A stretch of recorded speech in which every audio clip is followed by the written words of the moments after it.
Welcome again to another episode of the Sealess Villains Podcast, your cultivators of the comic culture. I'm your host, AJ. Tonight we have Red, Eman, and we have a very special guest, Budjette Tan. He is the co-creator of the comic book Trese. This comic book has now been adapted as an anime, which is featured on Netflix. Welcome to the show, Budjette. Welcome, Budjette. Thank you very much. Thank you very much for inviting me. And I don't have copies of that edition. Oh, you don't? I have to find a way to go there and grab copies. Well, if you come out to the U.S. anytime soon, I have an extra copy for you. So Thank you very much. And we'll sign it and we'll give it to you. That's all I ever wanted. You'll complete my collection now. Which, by the way, because we're internet celebrities. No, Red, we're not influencers. We're dang it, Red. You're supposed to villains, Red, villains there. By the way, in true Filipino fashion, super late. I went ahead and ordered book 1 and book 2 from Amazon. Again, late, but I ordered it, but just this morning too. So thank you very much. Well, before we start the show, we know that for those who are not familiar with Trese, it's basically, I would like to say that it's kind of like a investigative horror show based off of Filipino folklore. Would that be a good definition of it? Yep. Very concise way of describing it. Another way to describe it for fans of the show Grimm, it's basically a Filipino Grimm. So if anyone's watched that show, it's that. It's pretty awesome. Before we start talking about Trese, can you? Constantine feel to it. Yes, a little bit of Constantine. Yeah, I did get that vibe. Little Constantine, I like the little Doctor Strange feel as well with the little incantations and stuff. Yes. Hold on. Wait a minute. Doctor Strange took from Trese from what I saw, okay? That's how I believe it is. Well, sir, before we get into Trese, could you give us a little background of how you kind of got into comics and the history of how you got to where you're at right now? I got into comics because it's the sort of thing my parents would bring home from time to time. I still have some of the comic books that they would bring home, and it's stuff that I would read, as a kid. And then in school, I discovered I had fellow geeks as classmates. And back then, of course, comic books were considered, banned material, and it's not educational, and it has no value whatsoever. So we were the kids in the back reading the comic book, or during recess, we'd be reading it under our tables. And that's when we got into like X-Men and Teen Titans. Those are the comic books that hooked me into collecting. And then thankfully there was a comic book store, and it's still around, by the way, called Phil Bars. Phil Bars opened up in Manila, and they started to bring in comic books on a weekly basis. Okay. Because before Phil Bars, you would have like a monthly, release in the local stores. The local bookstores, and sometimes they're badly reprinted comic book versions. So the color is all off, and Superman's wearing a green costume for some reason. So it was thanks to Phil Bars that I got into collecting on a weekly basis, and it was also thanks to Phil Bars. They were the ones that brought Will's Portacio to Manila. Oh wow! So that's when we discovered Will's is Filipino. Because there was no internet, there were no, there was no way to figure out, what do these comic book artists look like. So Will's coming to Manila and discovering he was Pinoy was like a huge inspiration for us to dream and think, wow, if a Pinoy can get into Marvel, we have a chance to also do our stuff. The same bunch of guys that collected comics, we were the same ones that started to make our own comics. And in 1994, which is when I graduated from college, my graduation present, which I begged for from my parents, was to send me to San Diego Comic Con. Wow. And that was 94, right? So Yeah. Hollywood wasn't there, but still, it was like the biggest, con. It was in all of the magazines I would buy, right? So I said, if I'm gonna go there, am I gonna go there as a fanboy and just go autograph hunting, or do I go there and try and break in? And of course, I said, okay, I got my friends together, my barkada, and I said, I'm going to San Diego Comic Con. What can we do to pitch to editors at San Diego Comic Con? So we put together a comic book, printed 1,000 copies. I think I filled half my luggage with that comic book and started to try and give it to editors, meet up with other people. And we got rejected. It's either we got rejected or we got ignored. They didn't even bother to reply. But we just kept going. Making comics, even though we weren't making money from it. And then, and that's when let's do a time jump so that I don't have to tell you what happens in the span of 10 years. But it was in 2005 when Kadjo Baldissimo asked me if I wanted to collaborate with him on a comic book. And so before this, me and Kadjo had been collaborating on side projects. We both work in advertising, by the way. He said, "Hey, Budge, do you want to do a comic book?" And I told him, we work in advertising, and if you have friends who work in advertising, it's a sort of thing where you come in at 9 in the morning and you leave at 5 a.m. the next day, and client always wants the work yesterday. Yeah. So you're rushing. And I said, I don't think we can do comics anymore, Kadjo.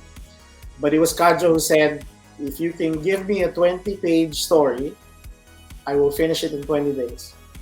And what he did was, during his lunch break, that's when he would draw a page a day. And I dug up an old script, which was Anton Trese, paranormal investigator. Dun dun dun. Yeah, tough guy with a jacket, and he had a buntot pagi, the tail of a stingray, which he would use to fight aswang. And Kadjo drew a page of Anton Trese, Monster Hunter, and which was great. But then when I saw the page, it just made me think, why does it feel like we've seen this tough guy before, right? Mm-hmm. We've seen too many guys in trench coats beating up monsters. And then so I said, I sent Kadjo a message, and I said, what if Trese was a woman? And Kadjo just said, oh, that would make Trese more badass. Yeah. And the same day, Kadjo sends me a new sketch of Trese. And she ended up becoming Alexandra Trese. And Kadjo finishes the 20 pages in 20 days. And we just kept going from there. That's an amazing story. That's awesome. Yeah. Eman, I know you've only got a few minutes, a short time with us. So I know you also have a lot of questions for him. So why don't you fire off some questions?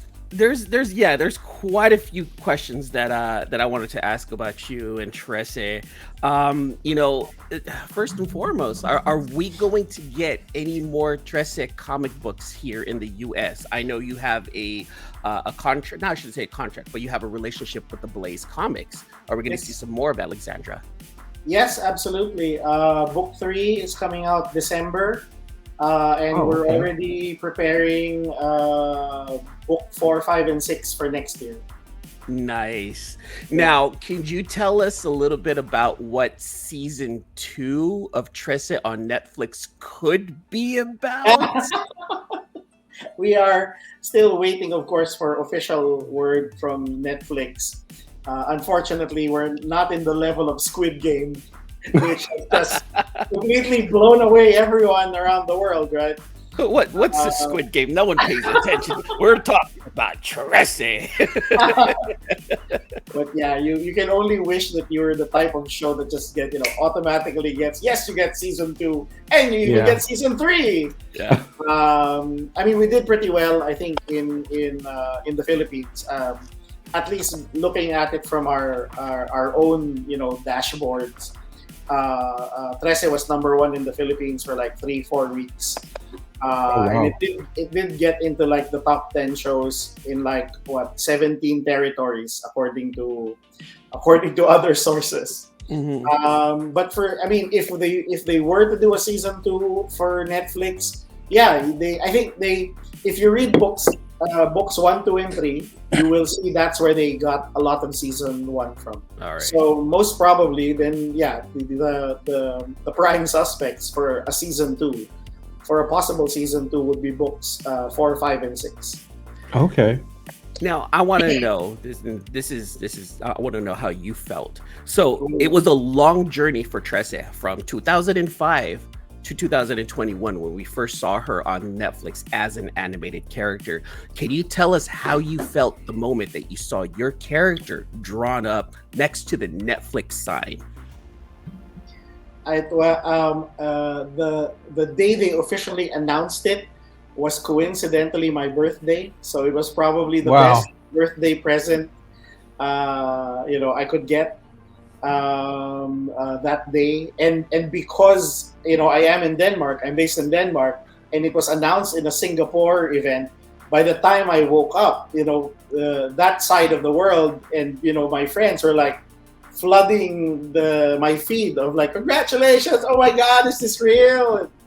So yeah, it was amazing to wake up to that, and eventually, of course, what Jay Oliva did, Jay Oliva, our director, what he did was he offered me and Kajo a chance to see the first episode before anyone else. Kajo, not wanting to, I don't know, for whatever reason, Kajo said he didn't want to see it. And he said, I want to watch it when it's really on Netflix. But we got on a Zoom call, and Jay Oliva and Tanya Yuson, our producer, showed it to me. And they recorded it, but they haven't showed me the recording. But I think I was just smiling. I think I was smiling so much it hurt already. It's either the smiling or the jaw dropping all the time. It's like I put it up, I smile, and the jaw drops again. So it was that crazy. Man, I have one more question, and I'll give it right back to AJ. So, like, in the spirit of what a reporter asked you in 1994, okay, in the spirit of, where do you see Trese in 5 years? Yeah, that was. I do my research. Yes. I can only hope for the best. I mean, the great thing that's happening now with Trese, and thanks to Ablaze, is that we are getting translated. Last month, the Italian edition was released. In a couple of months, another foreign edition is coming out. There's another, and Ablaze is constantly meeting and reaching out to other foreign publishers. So in 5 years, I'm hoping that first that the Trese does become available in more languages around the world, and that me and Kajo would have, by that time in 5 years, we should have finished all 13 books, if not earlier. Because right in the Philippines, you can now pick up books 1 to 7. Right, so what's available now in the US is books 1, 2, and 3 is coming out. Book 8 is what we're working on now, and the grand plan is it all ends in book 13. Oh wow! Okay. All right, you guys heard that here first, maybe second, but 13 books. Start with books 1 and 2 on Amazon. I just ordered those today. And book 3, this feels like very Final Fantasy, where before, like, Final Fantasy 1, 2, 3, 4, 5, and 6 came out, but in America it was like 1, 2, and 3 only now. So, but this is so book 3 is going to be really what books 7 and 8 put together. Is that what my understanding is? No.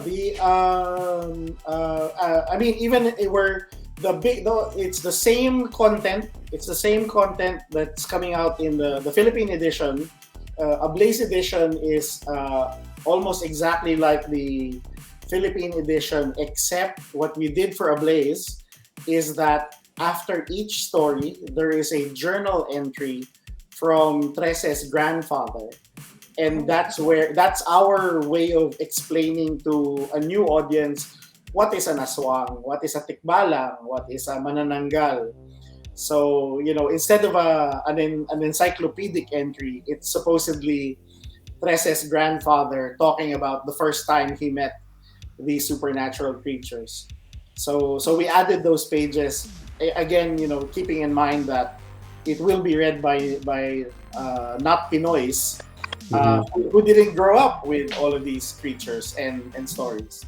AJ, man, that's it from me. I'll probably come up with some more. I'm super excited right now. I'm gonna give it back to you. This is kind of off topic but on topic. The set of Hank's bar, because I watched the interview on Netflix. Is that a real bar that we can go to? I guess it's not, unfortunately. How I wish it was real. Yeah, I know. I was like, it looked like a legit bar, and the way they said this is Hank's bar. I'm like, oh, they built like a small bar for him. I guess maybe I thought it was like some sort of like promotional thing that we could go to or something. I think the original plan was to shoot it at a real location, because there is a bar in Manila where they even have a balete tree inside their bar. Oh wow! And then all of the mixed drinks are, before they serve it to you, they like serve it as if they were creating a potion. But it was during what do you call this? COVID. I mean, it was at the height of lockdown in Manila, so it was better to shoot it at the studio. But they did a fantastic job, creating the diabolical for that set. Awesome. I also wanted to get into the stories of, well, not the stories, but the actual animated series. It's got each episode was kind of like its own story, but there's an overarching story. And what interests me was also the 2 twin boys. Katambal, yes. Yeah. Not to say that Alexandra wasn't interesting, but I always was gravitated to those 2 because they had this chemistry and not only that, but the show was a horror show, but there was some comedy mixed into it. Yeah. I'm with you. I like the twins a lot. Yeah. Wow. No, I mean it's great. I mean it surprises me, but at the same time it just makes me happy to hear that that's how a brand new audience reacts to the Kambal. Originally they were meant to be the silent, bodyguards of Trese. They were, partly patterned after Kato from the Green Hornet. Oh, okay. And if you remember the original TV show, as a kid, I just found it funny that they burst into a room and Green Hornet just stands at the doorway and Kato starts doing his by himself, taking down all of the guys. And, Green Hornet comes in and he just goes, that's all he does, right?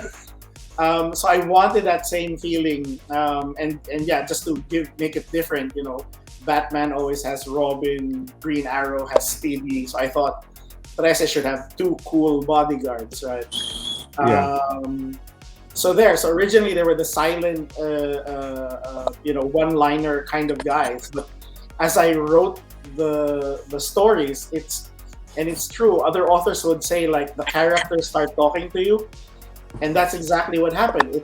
At certain moments, it felt like I had to write a line for the kambal in some parts, right? Mhm. And like if you picked up book one of the lines which to me it just felt like, oh, this is what the kambal should say. And unconsciously, I didn't know that that I had mixed up the Tagalog words and the English words. So there's a case where somebody dies in the toilet in the comfort room of the bar of the Diabolical, and there's a big hole on the wall. And then the two kambal are debating. It's like, so what could make a hole that big? And one guy says, oh, maybe an elder aswang could have done it. And the other guy says, maybe a gigante, reached in and grabbed the guy. The brother goes, gago, a gigante can't fit in the banyo. And that was in the first draft, and it ended up on the book. And now people, just love that line of like, that's how they speak, right? Yeah. That's how I talk to my. That's how I talk to my son sometimes. Gago.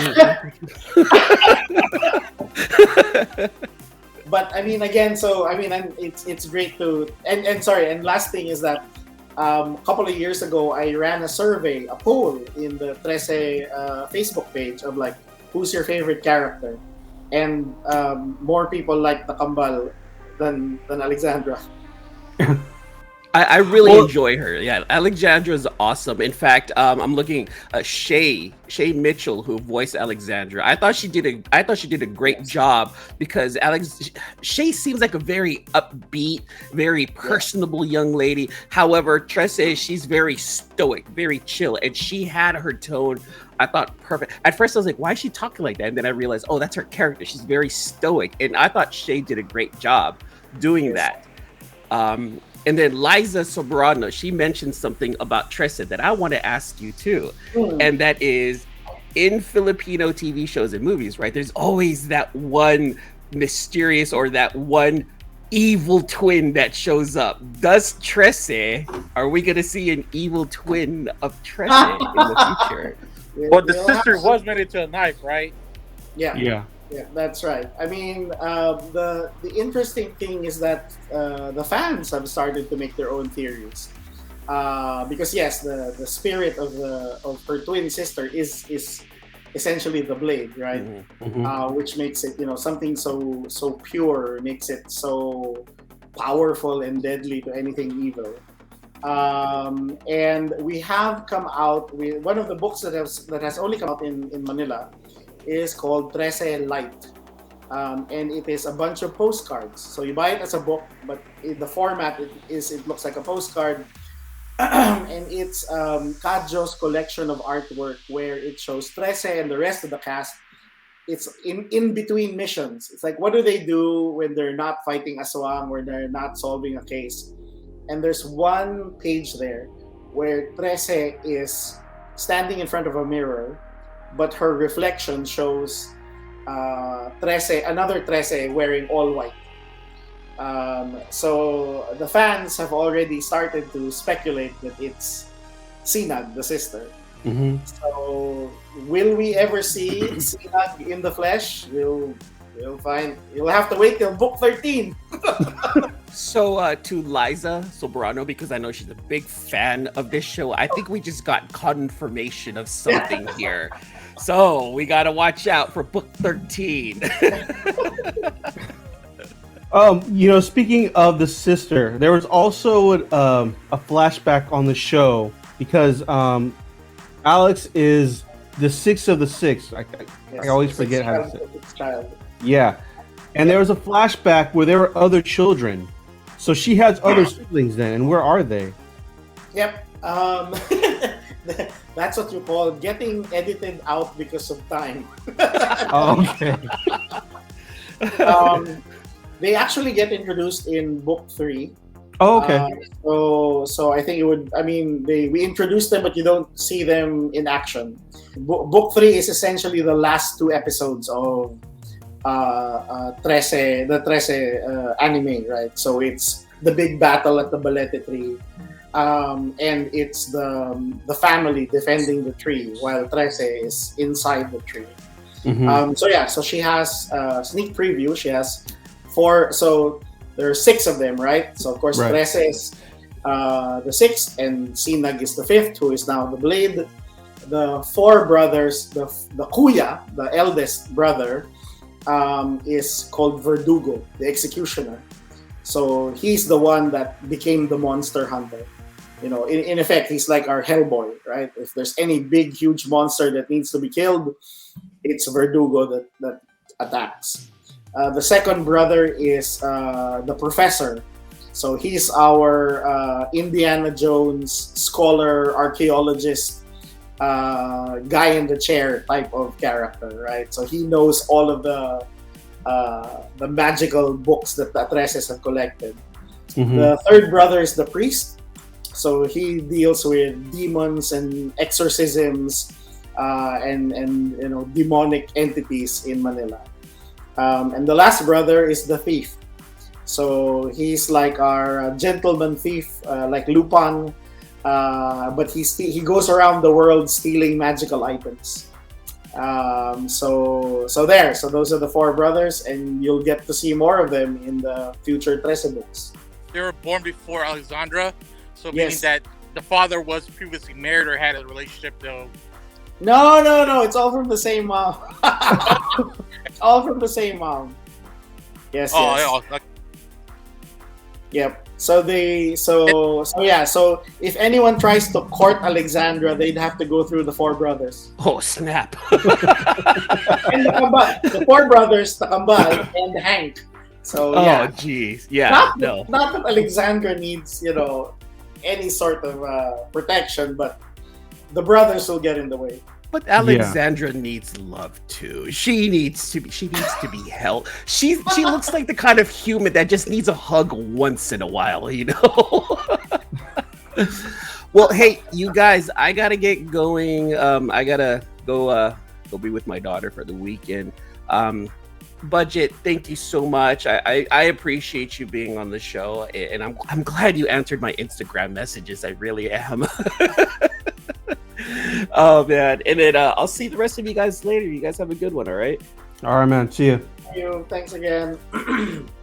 I got a question about the 2 twins, though. Okay, there we go. How'd you get them to have unlimited ammo? Well, the cop out answer is it's magic. The guns were one of the characters that didn't get introduced in the anime but is in the comic book is called the Metalero, the blacksmith. And the blacksmith, of course, is inspired by another classic Filipino comic book character called the Panday. Which of course became more popular because Fernando Po Jr. Was the Panday for many movies, right? So Yes. in the Trese universe, the Metalero is the guy you go to when you need something made. So he's the guy who made these guns that never run out of bullets. But at the last episode, they were able to form those 2 big machine guns too.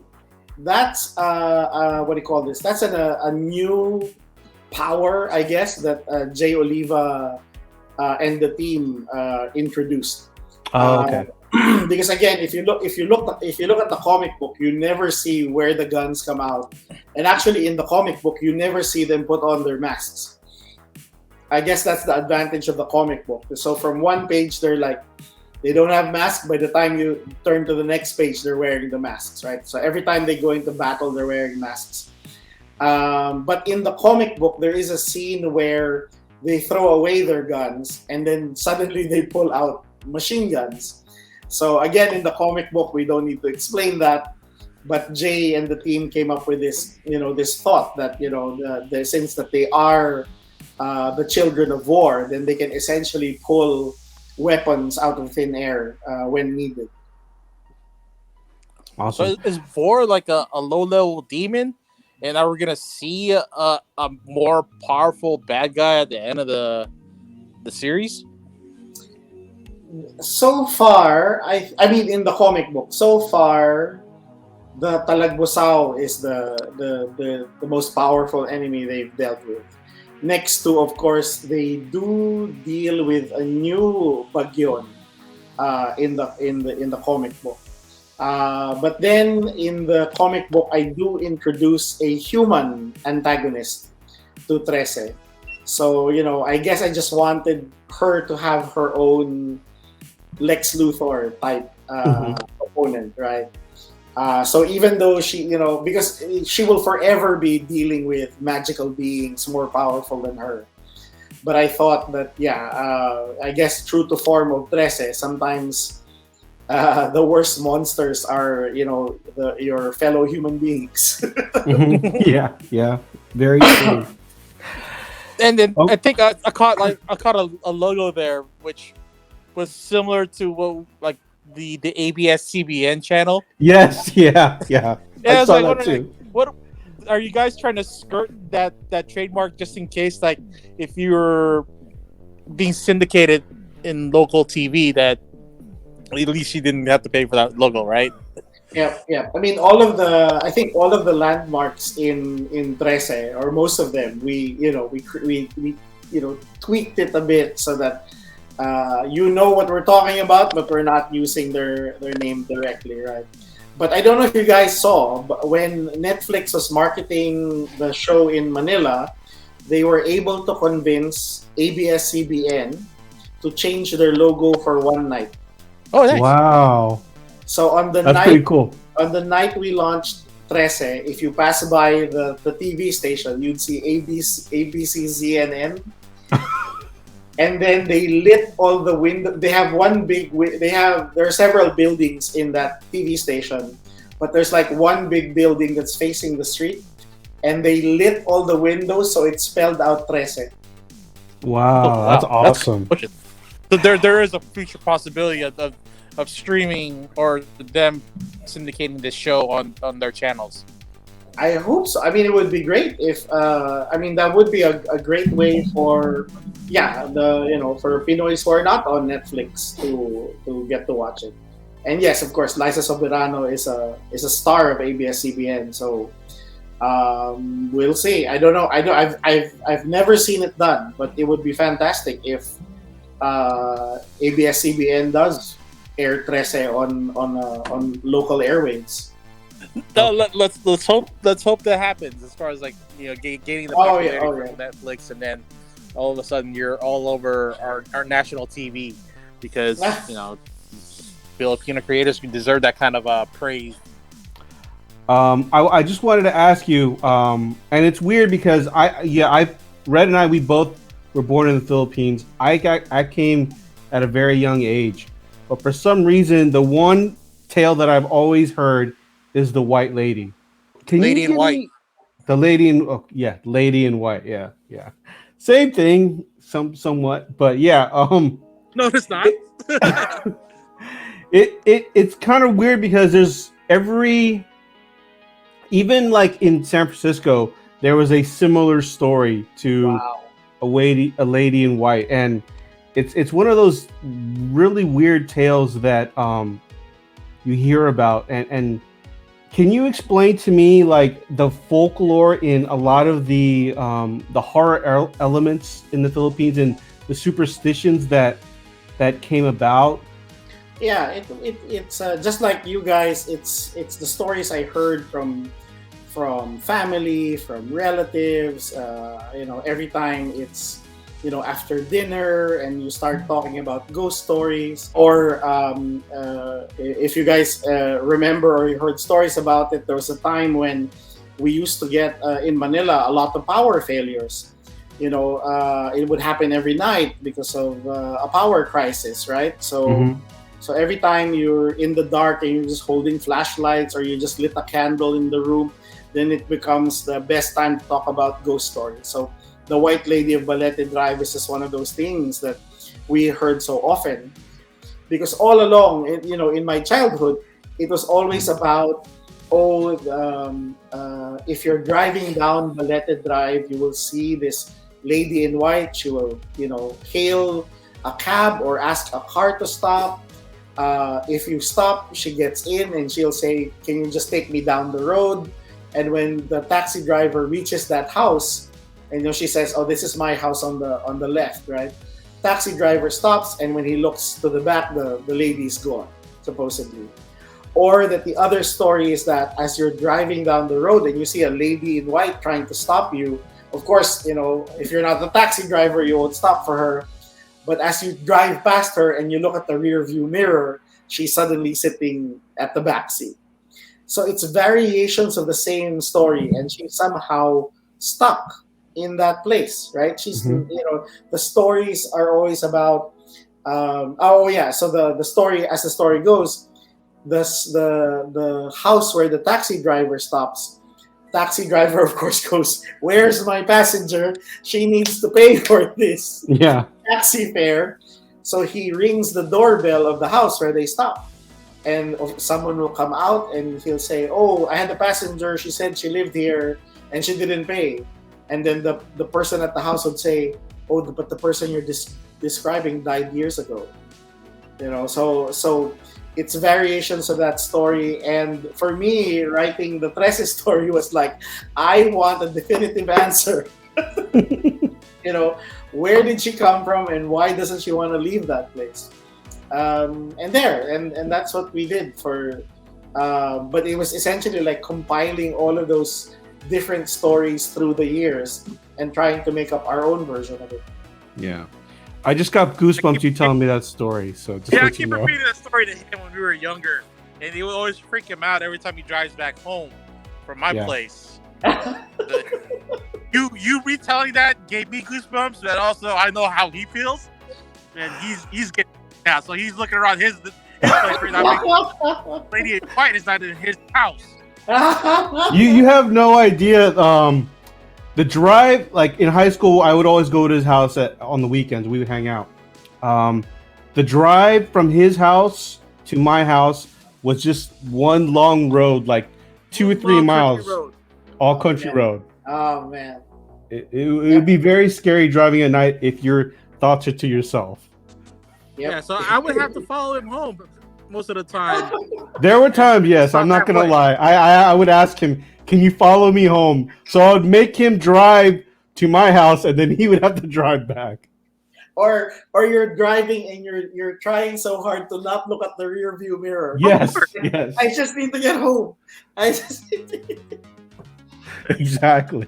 And once in a while when I ride my motorcycle, I'll get that same thought. Like, what if I got a ghost passenger behind my motorcycle?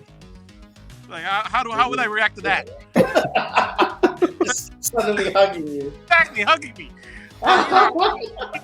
I've seen versions of this on Supernatural. I think it was on our first season. It was a variation of our story, meaning that the lady was a tortured soul. I think she died protecting her kids from an abusive husband. And then I think he killed her and left her on the side of the road. So she needed to get back and find the house and go protect her kids. And yes. So this urban legend has been evolving for decades for us, but definitely still gives you the same vibes where you get freaked out all alone by yourself just driving on a country road. Yeah. And I think that's what people really want you to feel, like you're not alone really. Yep. Well, I know that we've only got about 10 minutes of your time, sir. And I know that you've already stated that essentially the world of Trese will end in book 13. Now, a couple of things on that. I know that the book will end at 13, but are there chances of maybe expanding that universe? That's one question I wanted to ask you. And then also, after you're done with this book, are you going to do more like Filipino folklore, maybe superhero type of projects, or what do you have in store after you're done? As far as Trese is concerned, I think right now what we have started to do, we created the first spin-off book of Trese. So it's called Trese Bloodlines, where we get to show the stories of her brothers more. So I guess if anything, and I guess it's also us trying, me and Kajo, and we've invited some friends over to write and draw these stories with us.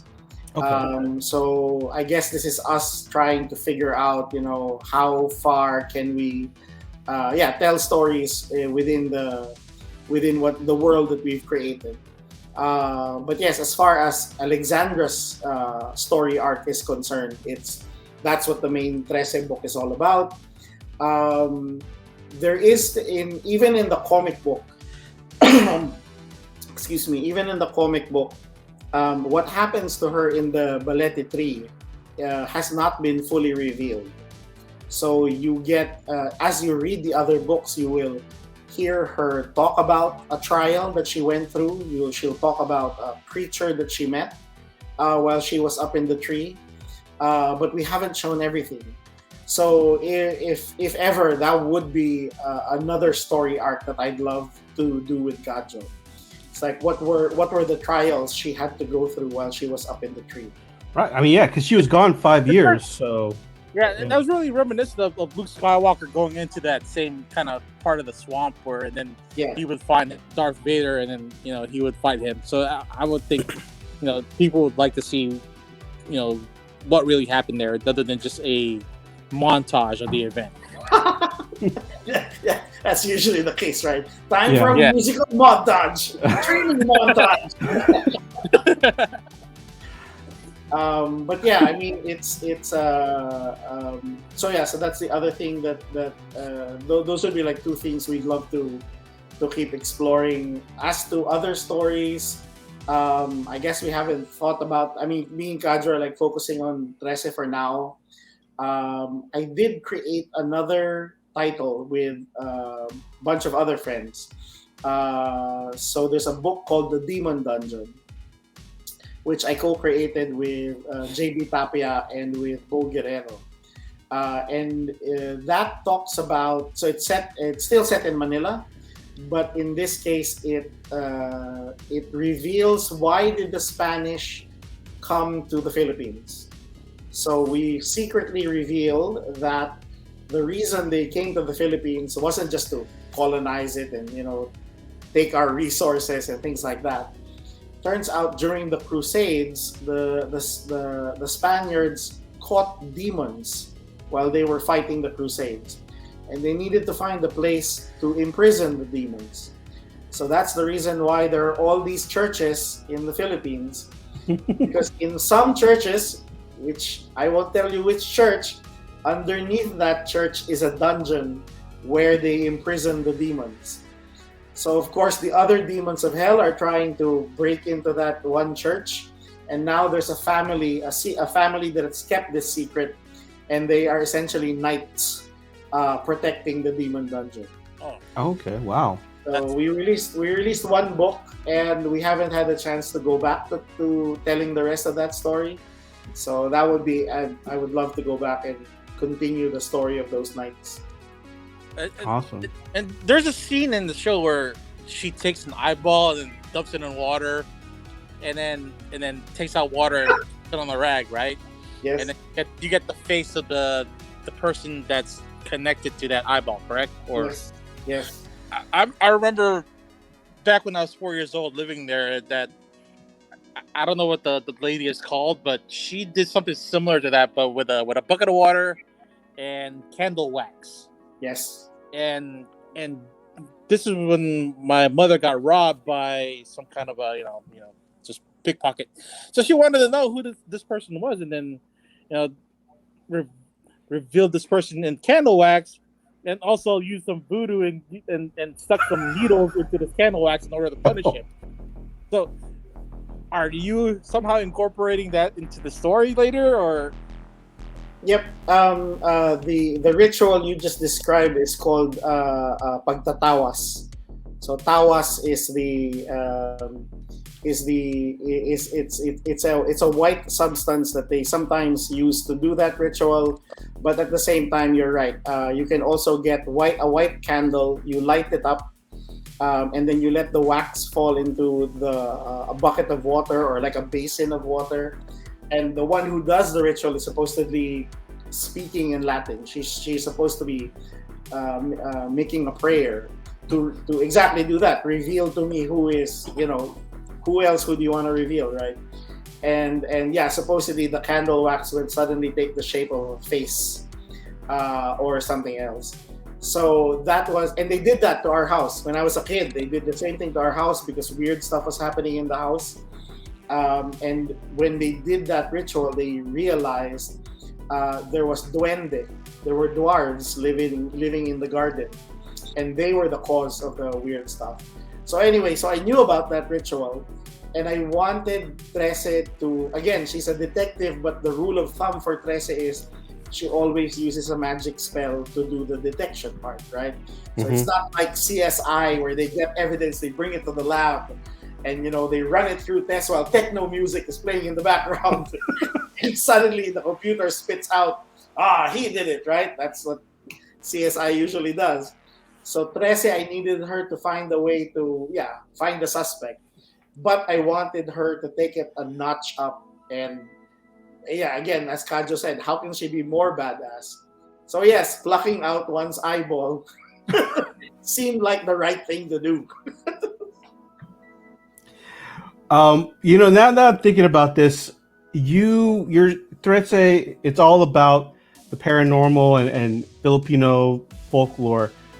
Have you ever encountered any sort of supernatural stuff personally in the Philippines? Thankfully, I haven't. Nothing has ever happened to me directly. It always seems to happen to my mother. So she's the one who's always telling me about these things happening, and we're like going, why are we still in this house? Yeah, because I remember my dad was never a supernatural person, but he did tell me finally as I got older about some experience with dwarves, and he told me, like, I don't recall what it was, but that was the one and only time that he had ever mentioned any sort of weird supernatural, because he was always, I don't believe in that stuff, but he finally said, well, there was this one time, and I was like, oh wow, okay, you actually fessed up to something supernatural happening to you. And something happened to him. I believe so, but I think like he had been walking in an area, and then I think he had accidentally, like, he stepped on the house, something like that, and then he had to do something to make up for it. This is in the Philippines. Yes, yeah. Yep. Yeah, again, it's interesting. When I was doing research for this other book, to make amends from, if you will, and that's why you have to say tabi-tabi po, right? You have to say tabi-tabi po to excuse yourself, to say, can I please pass through this area?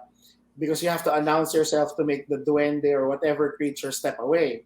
And yes, if you accidentally step on them, or if you decide to pee on that tree and they get, I guess anyone will get pissed off if somebody starts urinating on you. And that's why you get, they will cast a curse on you.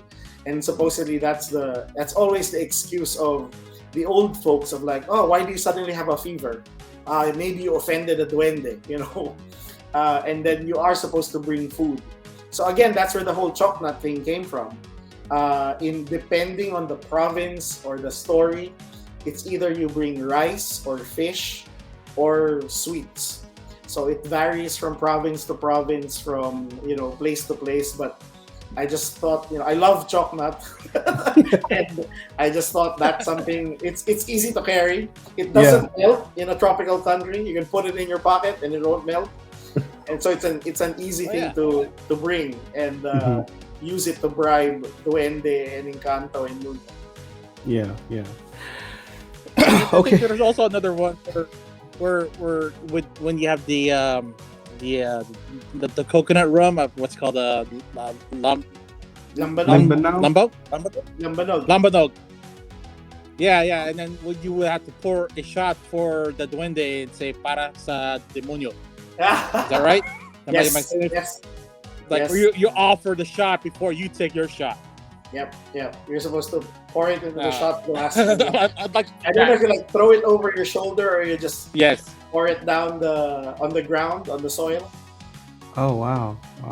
But I've heard also. I don't know if it was here in Denmark or in another country. They had something similar as well. Yeah, that you offer the first shot to the entities out there, so that nothing, even though you might get drunk, that nothing bad happens to you.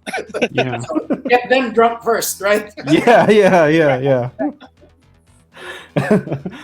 Well, I know that time is pretty much up with you, sir.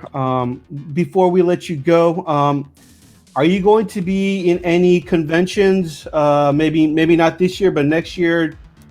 Maybe going San Diego I know you went to San Diego Comic Con at least once. So you're going to go back maybe next year, anytime soon, or coming to the States for anything like that? No plans right now. But we really hope we can go over there. That was the grand plan, by the way, for when we were supposed to launch Trese. It was either we launch it in Manila or we launch it in San Diego, but of course COVID hit. Yeah.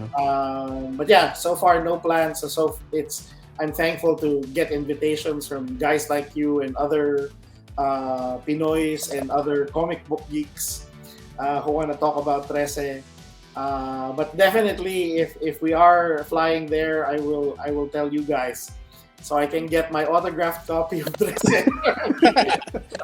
I've got one for you. I think we should hook you up with our buddy Nelson at Big Time Collectibles. Maybe you can collaborate on something there. Oh yeah, because he's worked with Nico Suyan. So yeah. Okay. And are you planning on working with Miko or even guys like Hal Solarito? We have. So one of the things we have been doing. So no plans to work with Nico just yet, but there is a comic book store, and I forget where they are located now. It's called Sanctum Sanctorum, and a co-owns it, right? So them and a comic book store in Manila called Comic Odyssey, we have been doing alternate covers with them. Okay. But usually they're the ones who pick the artists. We can make recommendations, but they make the choice on who to draw the alternate cover. And we haven't announced. There will be an alternate cover for book 3, but they haven't announced it yet. Okay. So once that's ready, I'll post about it. But yeah, I that's one of the things I'm hoping that can happen. That that me and Kadjo get to collaborate with other Pinoys for doing comics right now. But yes, we do it step by step, issue by issue. Right. Lastly, before you go, I know we've already kind of talked about your future projects, but if you could just repeat again to our listeners and followers, and if you could provide your social media so that if people want to contact you or maybe collaborate with you, or if you want to be able to have people follow your work, let them know where they can find you. Yep, thanks. On Facebook, there's Trese Comics, which is where we do all of our announcements of anything related to the book. There is a Trese Facebook group for readers.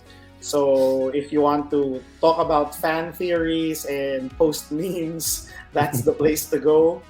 And usually if you search for Trese Comics or Trese Group, it's the first one that pops up.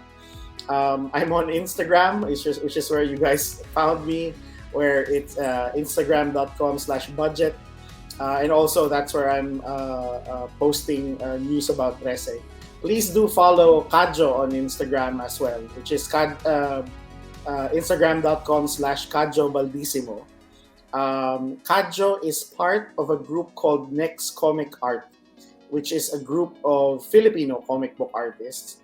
And Next Comic Art is the website where you can either ask for commissions or bid on original art. So you can find them on Instagram, which then links you to their website. And then they would do monthly events of sorts where you can, bid for a commission or bid for an original piece of art. And I think Kadjo just uploaded 13 new artworks which ranges from Trese to Marvel characters and Star Wars characters as well.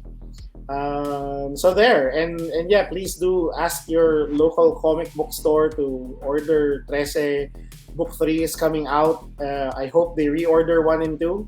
So if it's your first time to hear about Trese, this is your chance to get the first 3 books, which became the inspiration point for the anime. Sanctum Sanctorum's, if you go to Sanctum Sanctorum's website, that's also where you can order the exclusive covers from them. Awesome. I'll send you the links. Well, again, thank you, sir, for coming on. It was our pleasure. We definitely want to have you back on, either when the next season starts in Netflix or whatever future projects that you've got coming on. We want you to come back on, sir. Yes. I am AJ, the Comic Collector. This is C-List Red, and we will see you all on the next episode of the C-List Villains podcast. Thank you, and have a good night.